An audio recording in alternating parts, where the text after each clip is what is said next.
Hi guys, তোমরা সবাই কেমন আছো? আমিও ভালো আছি। আমি রেডি হয়ে গেছি, বললাম মায়ের মন্দিরে যাব বলে।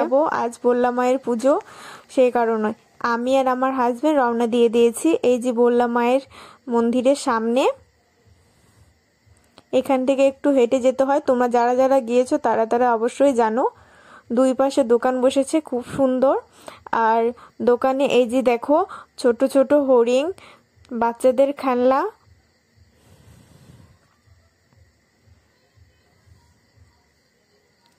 তারপর আমি আর আমার হাজবেন্ড হাঁটতে থাকলাম মন্দিরে রওনা দেব বলে।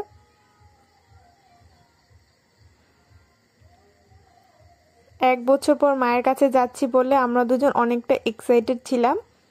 তো এই যে এখানে আমরা 121 টাকার ভোগ নিয়ে নিলাম। নিয়ে এই যে আমি ভিতরে যাইনি, আমার হাজবেন্ড গিয়েছিল, গিয়ে ভোগ দিয়ে আসলো।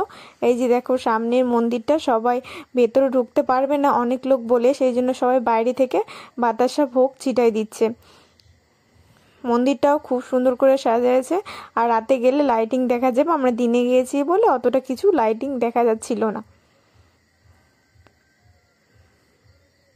সবাই সবকিছু চিনুক না চিনুক, এই বললা মাকে নিশ্চয়ই জেনে। দেশ বিদেশ থেকে বললা মায়ের কাছে আসে, যেহেতু বললা মায়ের মহিমা এতটাই, যেটা মনের ইচ্ছা করে চাইবে সেটাই তোমরা পাইবে। এই যে জয় মা বললা, খুব সুন্দর সাজিয়েছে, খুব ভাল লাগছে দেখতে। পুলিশ প্রশাসনও খুব সুন্দর করেছে। আর প্রচণ্ড ভিড় ছিল সকালের দিকে, আমরা গিয়েছিলাম 10:30 11টার দিকে। তোমরা কে কে বললা মেলাতে যাবে আর যেতে ভালোবাসো কমেন্ট করবে আমাকে। আর এই যে অনেক অনেক জায়গায় শিব কালী সাজে আছে, ওখানে টাকা দিয়ে প্রণাম করতে হচ্ছে।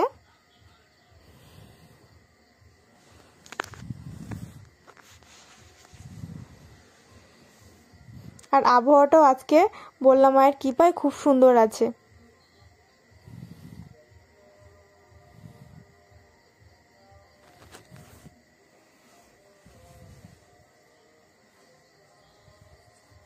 আর এই যে ছোট ছোট ঠাকুরগুলা যারা মানসিক করেছে তারাই দিচ্ছে, আর অনেক লোকে মানসিক করছে, অনেক ঠাকুর।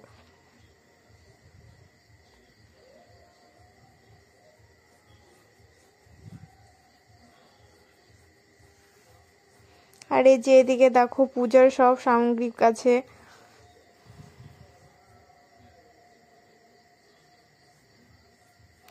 তো আমাদের মেলা দেখা কমপ্লিট, আমরা আবার রওনা দিচ্ছি রাস্তার দিকে। এই যে দেখো সব আচারের দোকান, আর এই যে কুল ছোট ছোট।